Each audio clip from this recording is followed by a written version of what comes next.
Hola, hola. Les saluda Jorge Pato Toro en plena calle de Santiago para desarrollar las reflexiones del día de hoy. Estamos en una época muy particular, una época histórica que será estudiada y será recordada en el futuro, y es una época de emergencia sanitaria que nos ha obligado a cambiar nuestra forma de vida, pero que también ha acelerado muchos procesos y por otra parte ha puesto en valor ciertos elementos del desarrollo cultural, que es aquella temática que nos compete y que vamos a reflexionar. Así es que hagamos un recorrido por una calle de Santiago de Chile. Vamos.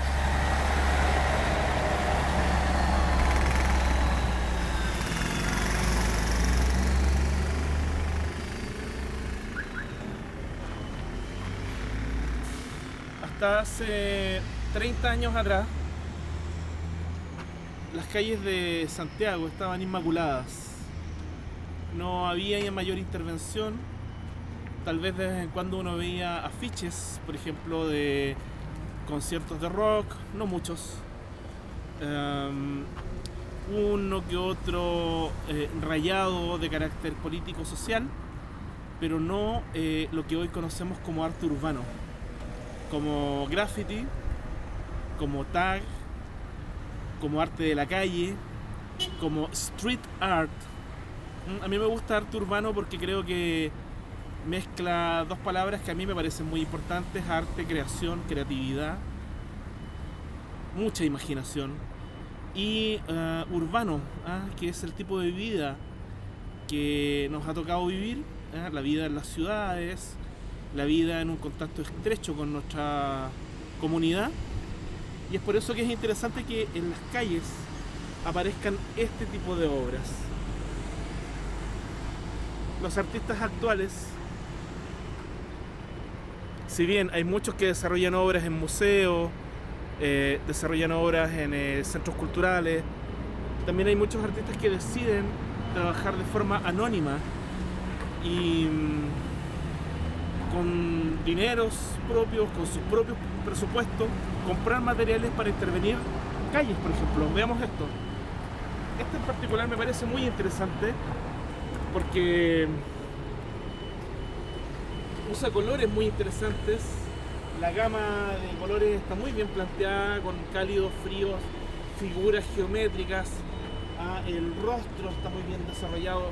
Fíjense qué interesante la forma en cómo dio la sensación de luz. Acá hay una mezcla, de hecho, de spray con pinceladas y con brochazo. Entonces el haz de luz que llega, por ejemplo, al ojo es simplemente un pincelazo blanco que da una sensación de haz de luz. Este es el tipo de obra que actualmente es muy usual encontrar en las calles, y no solo de Santiago, del mundo entero. Hay escenas extraordinarias en distintos lugares del mundo. En Japón, por ejemplo, hay espacios dedicados especialmente para que la gente pueda crear obras urbanas. En Europa está lleno. En Latinoamérica, Brasil, por ejemplo, tiene una tremenda y muy estudiada escena de artistas de la calle.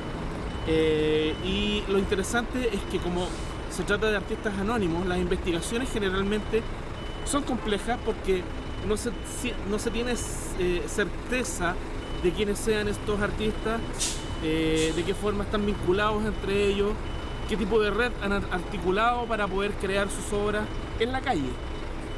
Si uno, por ejemplo, ve el trabajo que se hace de investigación en los museos, los museos tienen básicamente tres funciones. El museo lo que hace es cuidar las obras, porque tienen un valor incluso monetario alto, mayor. Por lo tanto tienen que estar con una temperatura especial, en salas que tengan una luz especial que no las dañe. Hay guardias que ayudan a cuidar esas obras. Otra de las labores que tienen los museos es investigar Los artistas que muestran sus obras en museos son generalmente renombrados, tienen trayectorias, tienen algo llamado cuerpo de obra. El cuerpo de obra es la cantidad de obras que han desarrollado a lo largo de su vida y que van generando en sí mismo un discurso personal. Uno sabe que cuando ve a Mata, se encuentra con surrealismo, se encuentra con reflexiones a nivel social, articulan reflexiones acerca de la vida humana. Si uno ve una obra, por ejemplo, de Antúnez, sabe que hay elementos que son muy particulares en términos visuales, geométricos, con colores vivos, etcétera, etcétera. Los cuerpos de obra se van desarrollando en virtud de esas pequeñas particularidades que tienen los artistas personales, de intereses personales. Ahora, en la calle los artistas son anónimos. Yo no sé quién hizo esta obra. Ahora, de vez en cuando uno se encuentra con una firma o un tag. Pero, en definitiva, eso no nos dice demasiado porque no sabemos de quién es esta obra, quién la hizo, por qué está en la calle. Acá no hay guardias que la cuiden, no hay temperatura especial, no hay luces especiales para poder observarla en la calle. Y eso es lo que atrae tanto a estas y estos artistas. La calle tiene su ley propia, todo puede pasar en la calle. En este mismo instante estamos en la calle en una época muy particular y todo puede pasar. Hay cierto devenir que tiene que ver con la audacia de poder crear en la calle. ¿Es legal o no rayar, por ejemplo, algo que pertenece al espacio público? Y en el caso de los muros, al espacio privado. Estamos en un sector de empresas en este momento que está completamente intervenido y a la gente que desarrolla sus labores laborales acá no les importa. En general, los grafitis o las obras de arte callejero no tienen mayor problema porque acá no viene gente a censurar. Distinto es a que vayan y te rayen la casa. Hay un tema ahí importante de propiedad privada que tiene que ver con la estética que quiere proyectar la casa hacia afuera, hacia la comunidad. Si se pintó de amarillo, el dueño o la dueña será probablemente una persona que defienda su amarillo y no una obra como esta. Así es que los artistas de la calle se las han ingeniado para encontrar espacios en los que no tengan problemas y en que sus obras ampliamente queden dispuestas a la comunidad. Y ahí hay un punto importante, porque si bien cuando uno va a un museo se encuentra con obras que están dispuestas, están dentro de un contexto institucional, pero la calle es la calle y tiene su propia ley. Por lo tanto, acá en cualquier momento puede venir una persona y rayar encima de un graffiti.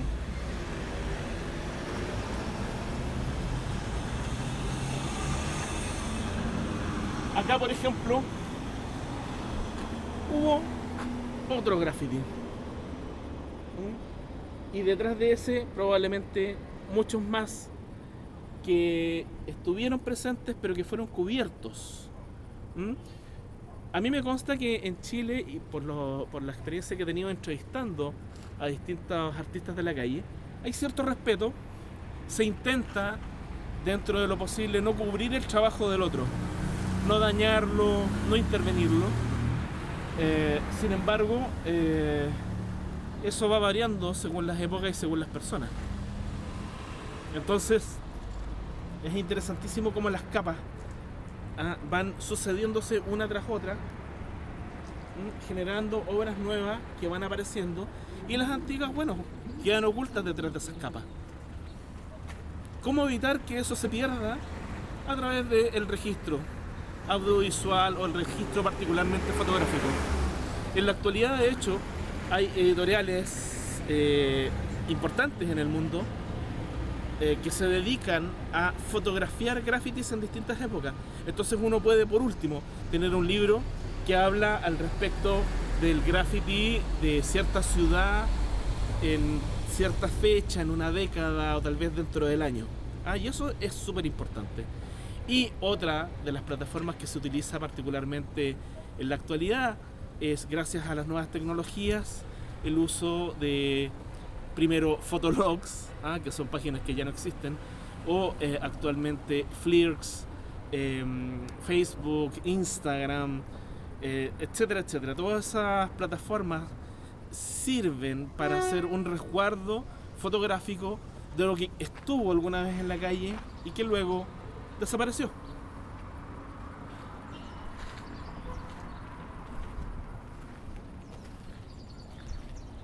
Veamos este, por ejemplo. Acá tenemos un ejemplo muy interesante al respecto del espacio.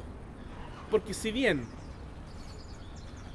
acá vimos un graffiti antiguo que fue cubierto por una obra nueva, bastante interesante a mi parecer, a mí me gusta mucho el rostro y de qué forma se muestra el rostro. Acá tenemos a un artista de la calle que probablemente ahí dice Soundbound, hay una arroba, son claves que nos pueden ayudar a encontrarlo en internet, por ejemplo. Y este artista delimitó su espacio, creó líneas que dan una sensación de límite, y es el espacio que él interviene. Es súper interesante porque si bien a las calles se les llama ciudades de lienzo, es decir, los muros son los lienzos, acá hay un efecto que da una sensación de espacio territorial adquirido de forma espontánea. A veces los grafitis dicen autorizado. Fíjense, cuando caminen, cuando vayan por las calles, que los grafitis dicen autorizado. Y es que se supone que el autor de esta obra habló con el dueño o la dueña del espacio, pidió esa autorización y le dijo, claro, puede usarlo, usted está autorizado para intervenir mi muro. La mayoría de los casos no ocurre eso. Entonces ahí vemos la firma solidaria con una arroba que nos indica ese vínculo con el que vamos a servirnos para encontrarlo en las redes probablemente. Y la obra a mí personalmente me parece muy, muy hermosa, es muy colorida. Creo que de las pocas instancias artísticas que existen en la ciudad y en la vida urbana contemporánea que puedan otorgarnos cierta identidad, más allá de la arquitectura que ha sido consagrada a nivel patrimonial, es justamente el arte urbano. Vamos a cruzar la calle.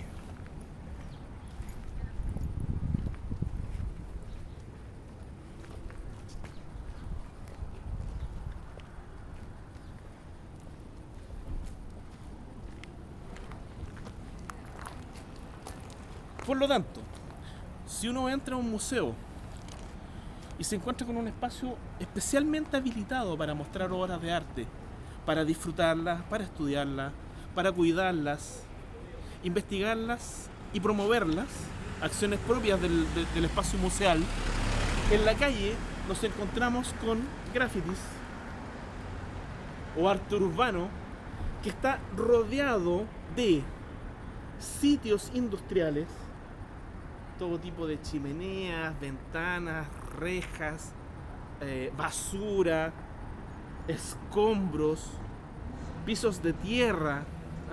Es muy interesante que la intervención callejera, en este caso, se presente dentro de este contexto muy urbano, muy desordenado, sucio si se quiere, pero que tiene que ver con la lógica de los espacios industriales, como los que estamos en este momento.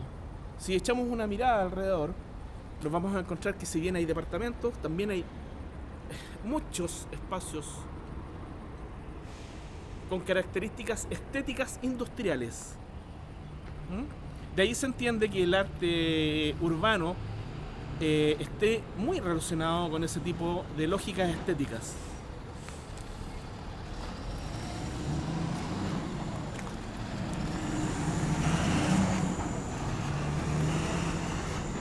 De hecho, en la grabación misma de este video nos hemos visto enfrentados a una serie de ruidos un tanto infernales de camiones que pasan, bocinazos, etcétera, porque eso es parte de la estética sonora de la ciudad. Entonces, El arte es sorpresivo.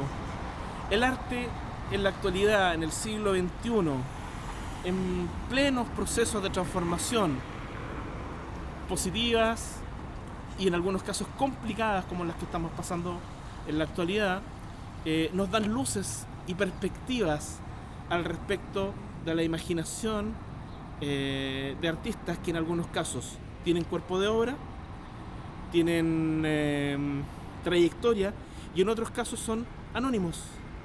Son personas que han decidido salir a la calle y mostrar su arte sin presión, sin mediadores. Es decir, no hay una persona que determinó que tal obra va a estar en tal muro. Tampoco hay un investigador que te dice, sabes que este muro tiene súper buena luz. No, todo eso es articulado de forma autónoma, autogestionada, en virtud de que los materiales son comprados, de hecho, de forma personal por los artistas. Y en definitiva, muy sorpresiva, porque basta salir a la calle para encontrarte con obras de arte que estéticamente tienen mucho que decir acerca de nuestra situación humana, nuestra identidad y la vida actual. Así es que con eso termino estas reflexiones en plena calle. Con eso quiero compartir con ustedes que es muy interesante que el arte finalmente sea encontrado en cualquier lugar y que sea presentado abiertamente a la comunidad. Y ojo con eso, a modo de reflexión final, mucho del arte contemporáneo que uno encuentra actualmente en museos y en espacios culturales también está inspirado en lo que se presenta en la calle. Hay una permeabilidad que es muy interesante al respecto de lo presentado dentro de espacios museales, tanto la calle. Así que estamos en contacto, nos estamos viendo y seguimos con las reflexiones día a día al respecto del arte, la cultura, la educación, la creatividad y la imaginación.